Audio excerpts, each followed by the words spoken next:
Hello friends, स्वागत है आपका यूटेडिया पे। मैं प्रवीण कुमार आप लोगों का स्वागत करता हूं। आज की इस विशेष वीडियो में जो है भारत पर अरबों का आक्रमण अर्थात भारत पर प्रथम इस्लामिक आक्रमण।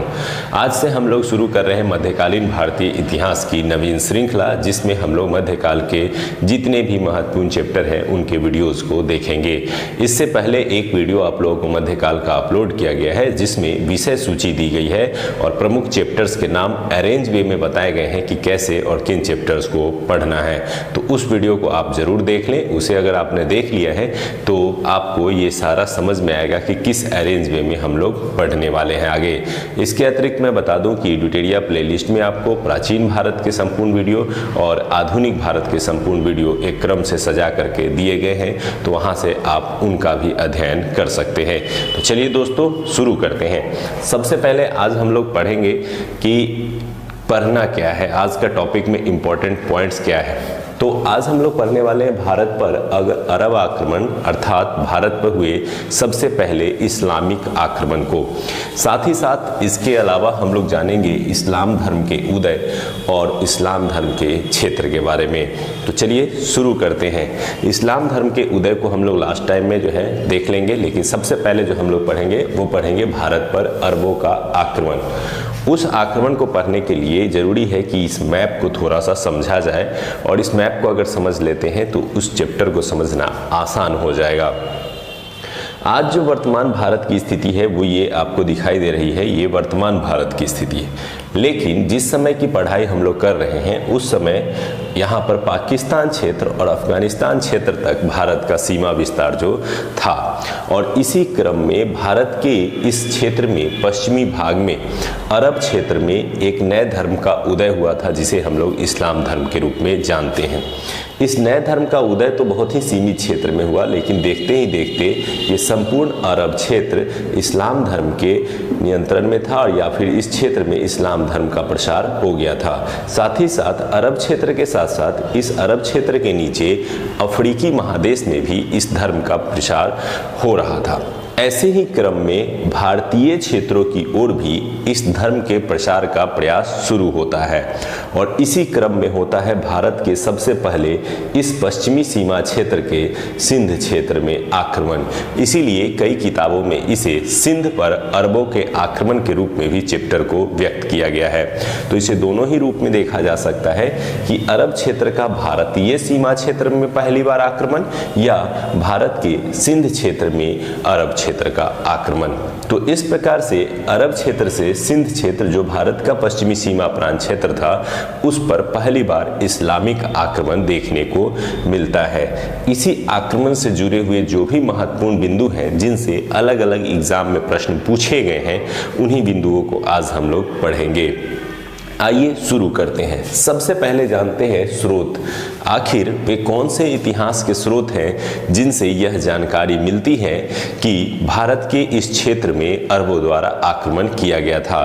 तो आपने एक पुस्तक का नाम सुना होगा, चचनामा, और ये चचनामा जो है एक फारसी ग्रंथ है, जिस फारसी ग्रंथ से जो है सिंध विजय की जानकारी मिलती है, अर्थात अरब वासियों द्वारा भारत के सिंध क्षेत्र में विजय प्राप्त की गई थी या उस क्षेत्र में आक्रमण किया गया था। इसके संबंध में विस्तृत जानकारी का हमारे पास जो सबसे महत्वपूर्ण स्रोत है वो चचनामा है। तो आपसे कई एग्जाम में ये प्रश्न भी पूछा जाता है कि चचनामा से किसकी जानकारी मिलती है, या अरब क्षेत्र के द्वारा आक्रमण की जानकारी किस ग्रंथ से मिलती है, यह किस भाषा में लिखी ग्रंथ है। तो यह एक फारसी ग्रंथ है जिसके माध्यम से भारत पर हुए सिंध में क्षेत्र में हुए आक्रमण के संबंध में विस्तृत जानकारी प्राप्त होती है। तो आप इस पॉइंट को निश्चित रूप से याद रखेंगे और चचनामा के पॉइंट को भी याद रखेंगे। आते हैं अगले पॉइंट की ओर। तो भारत पर सबसे पहले अगर मुस्लिम आक्रमण या इस्लामिक आक्रमण किया गया तो सबसे पहले इन्हीं अरब क्षेत्र के लोगों के द्वारा किया गया था, यानी अरब वासियों द्वारा ही पहली बार इस्लामिक आक्रमण देखने को मिलता है, और विशेष रूप से इसी सिंध क्षेत्र में ही पहले आक्रमण किया गया था। तो यहाँ से कई बार पूछा भी जाता है कि भारत पर पहला इस्लामिक आक्रमण किन के द्वारा किया गया था। अरबों के द्वारा किया गया था, तुर्क के द्वारा किया गया था, ईरानियों के द्वारा किया गया था। तो अरबों के द्वारा जो है सबसे पहली बार इस्लामिक आक्रमण देखने को मिलता है।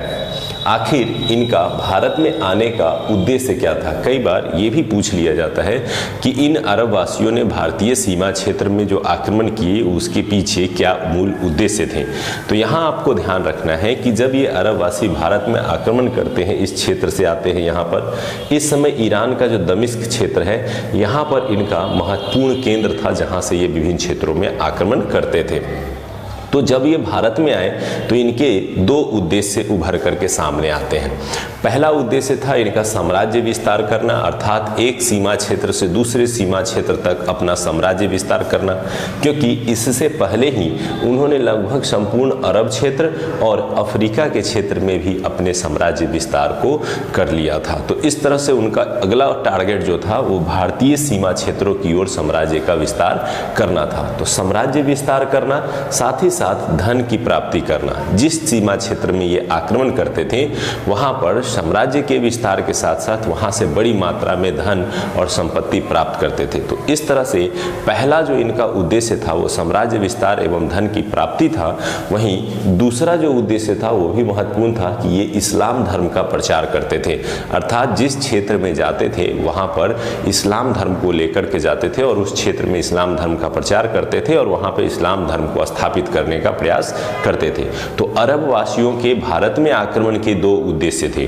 पहला उद्देश्य आपने समझा कि धन प्राप्ति या साम्राज्य विस्तार, दूसरा उद्देश्य था इस्लाम धर्म का प्रचार प्रसार करना। तो इस तरह से इन्हीं उद्देश्यों के साथ भारत में अरबों का पहला आक्रमण देखने को मिलता है।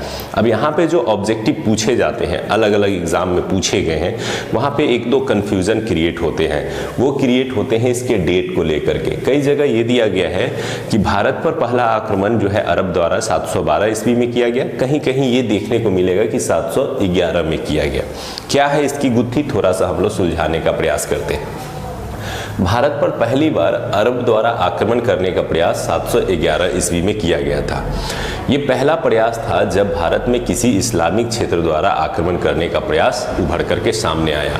यह अब्दुल्ला नामक व्यक्ति द्वारा किया गया था, लेकिन यह प्रयास असफल रहा और वह भारतीय सीमा क्षेत्र में प्रवेश नहीं कर पाया।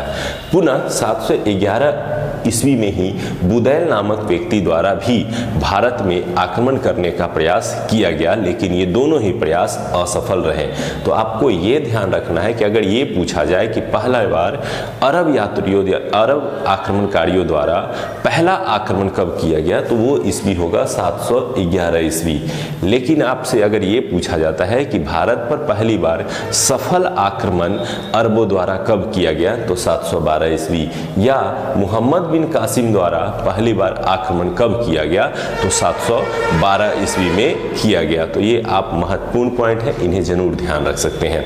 तो यहाँ पर याद रखेंगे 711 ईस्वी में दो आक्रमण होते हैं, पहले अब्दुल्लाह द्वारा और दूसरा बुदैल द्वारा। दोनों ही प्रयास क्या हो जाते हैं, असफल हो जाते हैं। अंततः तीसरे प्रयास में अर्थात 712 ईस्वी में मोहम्मद बिन कासिम को भेजा जाता है और मोहम्मद बिन कासिम प्रथम सफल आक्रमणकारी साबित होता है और वह भारत के सिंध क्षेत्र को जीतने में सफल हो जाता है। और इस प्रकार से पहला इस्लामिक आक्रमण जो भारत में सफल हुआ वह मोहम्मद बिन कासिम के नेतृत्व में चलाया गया था। ये कई बार मोहम्मद बिन कासिम से जुड़े हुए प्रश्न आपको पीसीएस, दरोगा, एसएससी आदि एग्जाम में देखने को मिल जाएंगे। तो मोहम्मद बिन कासिम ने भारत पर पहला सफल आक्रमण किया। ईस्वी के संबंध में बता दें तो हरिश्चंद्र वर्मा जो है इतिहासकार, उनका मानना है कि 712 ईस्वी में पहला आक्रमण जो है मोहम्मद बिन कासिम ने किया था, जबकि बीडी महाजन जी ने अपनी पुस्तक में लिखा है कि 711 ईस्वी में उन्होंने आक्रमण किया था। तो यही थोड़ा सा जो है कन्फ्यूजन है। लेकिन अगर आपको प्रश्न आता है कि पहला अरब आक्रमण कब हुआ, तो 711 देंगे और पहला सफल आक्रमण कब हुआ, तो 712 देंगे। तो ये आप थोड़ा सा क्लियर यहाँ पे कर सकते हैं। मोहम्मद बिन कासिम ईरान के जो उस समय हाकिम अर्थात ईरान के जो गवर्नर थे वो थे अल हज्जाज। ये याद रखिएगा, थोड़ा सा याद रख सकते हैं कि ईरान की जो राजधानी थी दमिश्क, इसी दमिश्क क्षेत्र में अल हज्जाज बैठता था और उसने पहले इनको भेजा था भारत में आक्रमण करने के लिए, लेकिन ये असफल हुए थे। बाद में उसने मोहम्मद बिन कासिम को यहाँ से यहाँ भेजा आक्रमण करने के लिए और मोहम्मद बिन कासिम सफल होता है और यह जो गुजरात से सटा हुआ क्षेत्र जो सिंध क्षेत्र के नाम से जाना जाता था उसे उसने अपने नियंत्रण में ले लिया था। तो उसने सिंध को जीत लिया था। तो ये एक सिंध विजय की कहानी है और ये पूरी की पूरी कहानी जो है आपको चचनामा नामक पुस्तक में देखने को मिल जाती है। बड़ा ही नरसंहार हुआ था, बड़ा ही कह सकते हैं कि एक निर्दयता पूर्वक जो है इन्होंने आक्रमण करके बहुत सारे लोगों को मारा और इस तरह से सिंध विजय इन्होंने प्राप्त किया था। खास करके देवल के क्षेत्र में, जो सिंध का देवल क्षेत्र था, उस क्षेत्र में बहुत ही भारी नरसंहार किया गया था। 17 वर्ष से अधिक उम्र वाले बहुत सारे जितने भी पुरुष थे उनको मार दिया गया था और इस तरह से उस क्षेत्र पर अपना आधिपत्य जमा लिया गया था।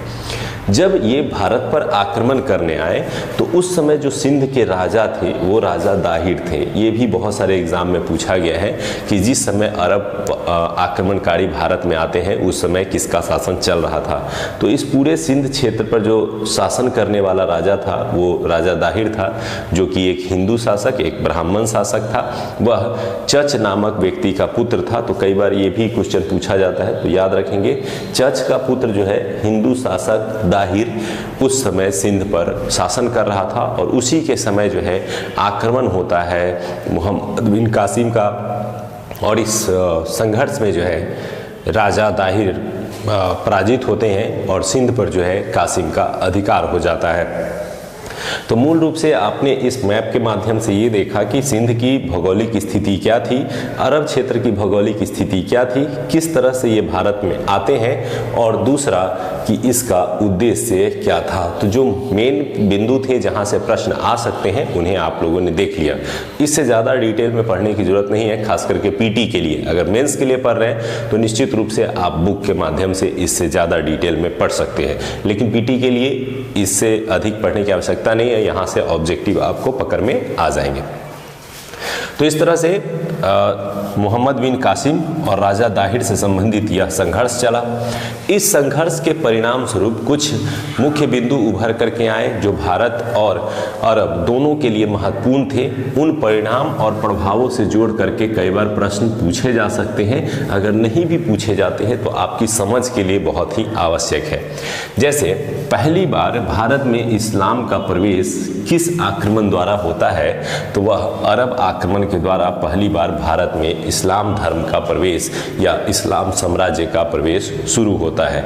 बाद में जिससे प्रेरणा लेकर के मोहम्मद गजनबी और गौरी जैसे शासक भी भारत में प्रवेश करते हैं और भारत पर इस्लामिक साम्राज्य स्थापित करते हैं। तो इस तरह से भारत में पहला इस्लाम का प्रवेश इसी संघर्ष के माध्यम से हुआ।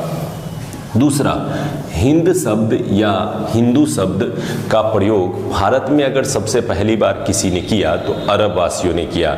इन्होंने सिंधु नदी को हिंदू नदी कह करके संबोधित करना शुरू किया और सिंध के बाहरी क्षेत्र अर्थात सिंध के अंदर वाले इस क्षेत्र को उन्होंने सिंध की जगह हिंद क्षेत्र कह करके संबोधित करना शुरू किया और यहीं से नाम उभर करके आया बाद में हिंदुस्तान।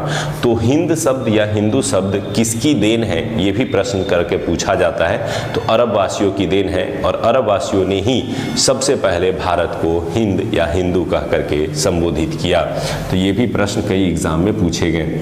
इसके अलावा जब ये आक्रमणकारी ईरान क्षेत्र से भारत में आए तो कई ईरानी परंपरा को भारत में लेकर के आए। जैसे इन्होंने खजूर की खेती भारत में प्रारंभ करवाई, क्योंकि ये रेगिस्तान क्षेत्र में रहते थे और उनका वहाँ का प्रमुख जो फल था वो खजूर था। लेकिन भारत क्षेत्र में भी सिंध और जो राजस्थान के क्षेत्र थे उन क्षेत्रों तक इस खजूर की खेती का विस्तार हुआ था। इसके अलावा ऊंट जो इनका प्रमुख पशुपालन था या प्रमुख यात्रा का साधन था, उस ऊंट की प्रजाति का विकास जो है वो भारतीय सीमा क्षेत्र में भी हुआ और ऊंट पालन का प्रारंभ जो है वो भारत में भी शुरू हो गया। तो इस तरह से अरब क्षेत्र के कई प्रभाव जो है वो भारतीय सीमा क्षेत्र में देखने को मिले। इसके अलावा अरबवासी इस्लाम धर्म को कबूल करते थे और उन्होंने भारत में आकर के सबसे पहली बार जो है जजिया कर लगाया, जिसे आप जानते होंगे कि यह एक प्रकार का धार्मिक कर होता है जिसमें गैर इस्लाम धर्म वाले व्यक्तियों से जो है एक टैक्स लिया जाता है और उसी टैक्स को नाम दिया गया है जजिया कर। यह जजिया कर जो है पहली बार किसने लगाया था? तो अरबवासियों ने ही भारतीयों पर लगाया था। इसके अलावा न केवल भारत में बल्कि अरब क्षेत्र में भी भारतीय ज्ञान का विस्तार हुआ। जैसे पंचतंत्र जो भारत की एक प्रमुख जो है कहानियों की संग्रह थी, ब्रह्म सिद्धांत जो ब्रह्मगुप्त की लिखी हुई एक प्रमुख रचना थी, इन सब का जो है अरबी अनुवाद कराया गया। ये सारे ग्रंथ जो है अरबी में लिखे गए ताकि अरब वासियों को भी भारत का जो तकनीकी और वैज्ञानिक खगोलीय ज्ञान था वह प्राप्त हो सके। इसका विस्तार आप इसी से समझिए कि भारतीय ज्ञान का विस्तार अरब क्षेत्र में हुआ था और अरब क्षेत्र से फिर यूरोपीय क्षेत्र में इस ज्ञान का विस्तार होता है। तो कहीं न कहीं भारत में जो बाद में चल करके माफ़ कीजिए यूरोप में जो बाद में चल करके जो ज्ञान का विस्तार हुआ था उसका प्रारंभिक स्रोत भारत ही था। भारत से यह ज्ञान अरब में गया और अरब से फिर यूरोप में पहुंचता है। इसके अतिरिक्त भारतीय खगोल शास्त्र का विस्तार जो है वो अरब क्षेत्र में हो जाता है और साथ ही साथ जो है अरब क्षेत्र के ज्ञान का विस्तार जो है यूरोप तक होने लगता है। तो भारतीय ज्ञान का बड़ी संख्या में विस्तारीकरण हुआ था। इससे ज्योतिष शास्त्र पर भी एक सकारात्मक प्रभाव पड़ा और अरब और भारतवासियों के मिलने से ज्योतिष शास्त्र की दिशा में एक नई ऊर्जा मिली और इसका और अधिक विस्तार हुआ था। जब अरबवासी आकर के भारतीय सीमा क्षेत्र में विस्तार कर लेते हैं तो इस क्षेत्र में उन्होंने दिरहम नामक सिक्का भी चलाया था। तो दिरहम सिक्का सबसे पहले भारत में किसने चलाया था? तो अरबवासियों ने चलाया था। तो ये कुछ प्रत्यक्ष जो है आपको परिणाम या प्रभाव देखने को मिलेंगे। लेकिन एक सबसे बड़ा जो प्रभाव था जो अप्रत्यक्ष था वह यह था कि भारत में पहली बार इस्लामिक प्रवेश होने से यह बाद के शासकों के लिए एक प्रेरणा स्रोत बन गया कि वे भी भारत में आ सकते हैं और भारतीय साम्राज्य सीमा में घुसकर भारत पर शासन कर सकते हैं। और इसी बात से प्रेरित होकर के बाद में गजनबी और गौड़ी जैसे शासक जो है वो भारत में आते हैं और भारतीय सीमा में घुसकर भारतीय राजाओं को ही पराजित करते हैं। इसके अलावा यह मार्ग भी खुल गया कि यही वो मार्ग है जिसके माध्यम से भारत में प्रवेश किया जा सकता है, क्योंकि इस क्षेत्र से समुद्री मार्ग था और यहाँ पे हिमालय होने के कारण उस क्षेत्र से प्रवेश नहीं किया जा सकता था। तो समुद्री मार्ग और हिमालयन मार्ग को छोड़कर केवल सिंध के माध्यम से ही भारत में प्रवेश किया जा सकता था और वह मार्ग जो है इस्लामिक आक्रमणकारियों के लिए प्रारंभ हो गया और यहाँ से बाद में गजनबी और गौड़ी भारत में प्रवेश कर तुर्क शासन स्थापित करने का प्रयास करते हैं और भारत के विभिन्न क्षेत्रों में जाकर विभिन्न राजाओं से संघर्ष करते हैं। तो ये जो था अप्रत्यक्ष परिणाम था। तो आज के वीडियो में हम लोगों ने मूल रूप से ये देखा कि भारत पर अरब आक्रमणकारियों ने सिंध क्षेत्र पर किस प्रकार से आक्रमण किया, क्या उसके परिणाम उभर के सामने आए और क्या क्या महत्वपूर्ण बिंदु याद रखने हैं जिनसे ऑब्जेक्टिव बना करके पूछे जाते हैं। तो इसे ध्यान रखेंगे, निश्चित रूप से अब ये याद रहेगा। अब आते हैं इसी के साथ हम लोग थोड़ा सा पढ़ेंगे कि इस्लाम धर्म का उदय कैसे हुआ और कौन से महत्वपूर्ण बिंदु हैं जिन्हें जानना जरूरी है, स्पेशली इस एग्ज़ाम पॉइंट ऑफ व्यू से। तो सबसे पहले आपको ये पता होना चाहिए कि इस्लाम धर्म के संस्थापक हज़रत मोहम्मद साहब हैं और उन्होंने ही इस्लाम धर्म की स्थापना की थी। उनका जन्म 570 ईस्वी में मक्का में हुआ था। तो ये भी कई बार पूछा जाता है कि हज़रत मोहम्मद साहब का जन्म कहाँ हुआ था, तो मक्का में हुआ था, 570 ईस्वी में हुआ था। उनके पिता का नाम अब्दुल्ला तथा माता का नाम अमीना था। तो ये कुछ पॉइंट है, इस तरह से आप याद रख सकते हैं इसको। तो संस्थापक हज़रत मोहम्मद साहब थे, 570 ईस्वी में उनका जन्म हुआ था।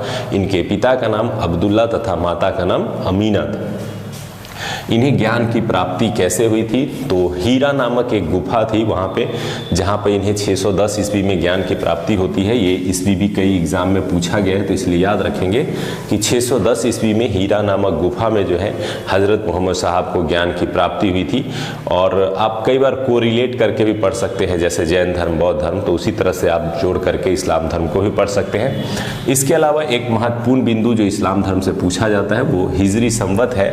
कहा जाता है है कि 24 सितंबर 622 ईस्वी को हज़रत मोहम्मद ने मक्का से मदीना की यात्रा की थी, अर्थात वो मक्का छोड़ करके मदीना चले गए थे और मक्का से मदीना वो 24 सितंबर 622 को जाते हैं और उसी दिन से, उसी घटना के बाद से एक इस्लामिक कैलेंडर की शुरुआत की गई जिसे हिजरी संवत के नाम से जाना जाता है। यहाँ ध्यान रखेंगे कि चूँकि इस्लाम धर्म में हज़रत मोहम्मद साहब उसके संस्थापक हैं, इसलिए उन्हें पैगंबर कह के भी पुकारा जाता है। तो पैगंबर हज़रत मोहम्मद ने जब मक्का से मदीना की यात्रा की, उसी दिन से जो है हिजरी संवत की शुरुआत हो जाती है। मदीना में जा कर के उन्होंने इस्लाम धर्म का प्रचार प्रसार शुरू किया, अपनी शिक्षाएं दी और इस तरह से इस्लाम धर्म का विस्तार होना शुरू हो जाता है। इसके अलावा 2-3 पॉइंट और हैं जो महत्वपूर्ण है इस्लाम धर्म से जुड़े हुए, कि उनका विवाह जो है खादीजा नामक एक विधवा से हुई थी।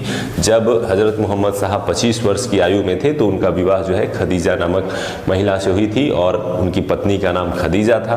उनको एक पुत्री हुई जिस पुत्री का नाम फातिमा था और दामाद जो थे उनका नाम अली था। तो इस तरह से ये कुछ इंपॉर्टेंट ऑब्जेक्टिव पॉइंट्स हैं जिन्हें आप निश्चित रूप से ध्यान में रखेंगे। बात करें हज़रत मोहम्मद साहब की मृत्यु की तो 632 ईस्वी में उन्हें मदीना में दफनाया गया और उनकी मृत्यु जो है 632 ईस्वी में हुई थी। तो 2-3 डेट हैं जिसे आप जरूर याद रखेंगे, एक जन्म संबंधी डेट, एक ज्ञान की प्राप्ति से संबंधित डेट, उसके बाद हिजरी संवत कैलेंडर से संबंधित डेट और उनके मृत्यु से संबंधित डेट। ये महत्वपूर्ण है जिनसे प्रश्न पूछे जा सकते हैं। इसके अलावा इस्लाम धर्म का सबसे पवित्र ग्रंथ कौन सा है तो कुरान माना जाता है और कुरान के माध्यम से ही उनकी शिक्षाओं का प्रचार प्रसार किया गया और कुरान के माध्यम से ही इस्लाम धर्म से संबंधित शिक्षाओं का विस्तार देखने को मिलता है। बाद में जब हज़रत मोहम्मद साहब की मृत्यु हो जाती है तो अर्थात पैगंबर की मृत्यु हो जाती है तो उनके उत्तराधिकारी को क्या कहा गया, खलीफा कहा गया। अब जैसे आप देखते हैं अलग अलग धर्मों में धर्म गुरु कहे जाते हैं, उसी तरह से इस्लाम धर्म में जो हज़रत मोहम्मद साहब के बाद जो उनके धर्म प्रचारक बने उन्हें खलीफा कहा गया। प्रारंभ में यह खलीफा शब्द जो था वो वास्तव में एक धार्मिक राजनेता था, यानी धर्म का नेता बन करके उभर करके सामने आए। लेकिन खलीफा देखते ही देखते धार्मिक पद से राजनीतिक पद में बदल गया, वह धार्मिक प्रमुख भी हो गया और राजनीतिक प्रमुख भी हो गया। इस तरह से इस्लाम धर्म में जो खलीफा शब्द था वो धार्मिक प्रमुख के साथ साथ राजनीतिक प्रमुख के रूप में उभर करके सामने आ जाता है और यह एक महत्वपूर्ण पद बन जाता है। इसी पद को लेकर के जो है बाद में विवाद शुरू होता है और इस्लाम धर्म 2 भागों में टूट जाता है, एक शिया और दूसरा सुन्नी। तो शिया और सुन्नी 2 भागों में इस्लाम धर्म टूट जाते हैं। उदाहरण के लिए जैसे हम लोगों ने बौद्ध धर्म पढ़ा था तो हीनयान और महायान में टूट गए, जैन धर्म पढ़ा था जिसमें श्वेतांबर और दिगंबर में टूट जाते हैं, उसी तरह से इस्लाम धर्म भी 2 भागों में बट गए, एक शिया और दूसरा सुन्नी। इसमें अंतर क्या था कि शिया का मानना था कि जो पैगंबर मोहम्मद के वास्तविक उत्तराधिकारी हैं, जो अली हैं, वही खलीफा होंगे, जबकि सुन्नी का मानना था कि नहीं, कोई भी व्यक्ति जो है खलीफा के पद पर आ सकता है और उस धर्म से संबंधित कार्य कर सकता है। यह खलीफा पद इतना राजनीतिक रूप से महत्वपूर्ण हो गया कि आगे आने वाले समय में इस खलीफा पद ने ही संपूर्ण ये शासन व्यवस्था को अपने वश में कर लिया था। बाद में जाकर के, बहुत बाद में जाकर के 1924 में तुर्की के एक राष्ट्रपति जिसको कह सकते हैं मुस्तफ़ा कमाल पाशा, उन्होंने आकर के जो है इस पद को समाप्त कर दिया था। माफ़ कीजिएगा 1924। तो 1924 में तुर्की के जो है मुस्तफ़ा कमाल पाशा ने जो है इस पद को समाप्त कर दिया। तो ये भी कई बार प्रश्न पूछा जाता है कि खलीफा पद को जो है वो किसने समाप्त किया था, तो 1924 में आकर के जो है मुस्तफ़ा कमाल पाशा ने जो है समाप्त कर दिया था। इसके अलावा इस्लाम धर्म की प्रमुख शिक्षाओं की बात कर लें तो हज़रत मोहम्मद साहब ने 5 शिक्षाएं जो प्रमुख दी थी। एक कलमा, अर्थात रोज़ जो है कलमा पढ़ना है, और फिर नेक्स्ट था नमाज जो प्रतिदिन 5 बार पढ़ना रहता था। तीसरा था रमज़ान जिसमें रोज़ा रखना, भूखे रहना, और वो एक प्रमुख उनकी शिक्षा थी। इसके अलावा उनकी शिक्षा थी एक प्रकार का कर देना जो कि ज़कात कहलाता है। दो प्रकार के टैक्स मुख्य रूप से इस्लाम धर्म में प्रचलित थे। एक तो जजिया कर था जो ऐसे लोगों से लिया जाता था जो इस्लाम धर्म में नहीं थे, और दूसरा था ज़कात जो केवल इस्लाम धर्म के लोगों को देना था, और वह ऐसा टैक्स होता था जो अपनी आय का एक निश्चित हिस्सा दान करते थे। तो एक दान करने की परंपरा की शुरुआत जो कि ज़कात कर के नाम से जानी जाती है। और पांचवा जो उनका शिक्षा था वो था हज। हज शिक्षा में था कि कम से कम अपने जीवन में एक बार मदीना की यात्रा जरूर करें। तो इस तरह से उन्होंने जो शिक्षाएं दी उसके आधार पर इस्लाम धर्म का विकास हुआ। इस इस्लाम धर्म का उदय इस अरब क्षेत्र में हुआ, और इस अरब क्षेत्र में इन्हीं खलीफाओं की सहायता और खलीफा के नीचे जो विभिन्न क्षेत्रों के गवर्नर थे उनके अधीन साम्राज्य विस्तार का दौर शुरू होता है, जो इस अरब क्षेत्र से बढ़ते हुए भारत के उत्तरी भाग अरब के उत्तरी भाग, अरब के दक्षिणी भाग अफ्रीका और अरब के पूर्वी भाग भारत सहित कई देशों में विस्तृत होने लगते हैं। और इसी विस्तार के क्रम में हम लोगों ने आज पहला चैप्टर पढ़ा, भारत पर अरबों का आक्रमण, भारत में इस्लामिक प्रवेश या सिंध पर पहला अरबों का आक्रमण। तो उम्मीद करते हैं कि इस चैप्टर के महत्वपूर्ण बिंदु, इस चैप्टर के मैप और इस चैप्टर से जुड़े हुए जो प्रमुख बिंदु थे वो आपको समझ में आ गए होंगे। अगले वीडियो में हम लोग तुर्क का आक्रमण, जिसमें गजनवी और गौरी प्रमुख हैं, उनसे संबंधित महत्वपूर्ण बिंदुओं को देखेंगे और फिर इससे आगे की पढ़ाई शुरू करेंगे। तो उम्मीद करते हैं कि ये सारी की सारी जो पढ़ाई का तरीका है ये आप लोगों को पसंद आ रहा होगा। अगर पसंद आ रहा है तो कमेंट लाइक्स जरूर करें, दोस्तों को शेयर करें ताकि अधिक से अधिक लोग जुड़ सकें और इस श्रृंखला को हम लोग तेज़ी से आगे बढ़ा सकें। आप लोगों का लाइक, कमेंट, शेयर ही हमें सपोर्ट करता है और पता चलता है इससे कि हाँ आप लोगों को पसंद आ रहा है। तो उससे हम कोशिश करते हैं कि अधिक से अधिक और जल्द से जल्द वीडियोस उपलब्ध कराए जा सके। तो धन्यवाद दोस्तों एडुटेरिया से जुड़ने के लिए और एडुटेरिया को इतना सारा प्यार देने के लिए। धन्यवाद।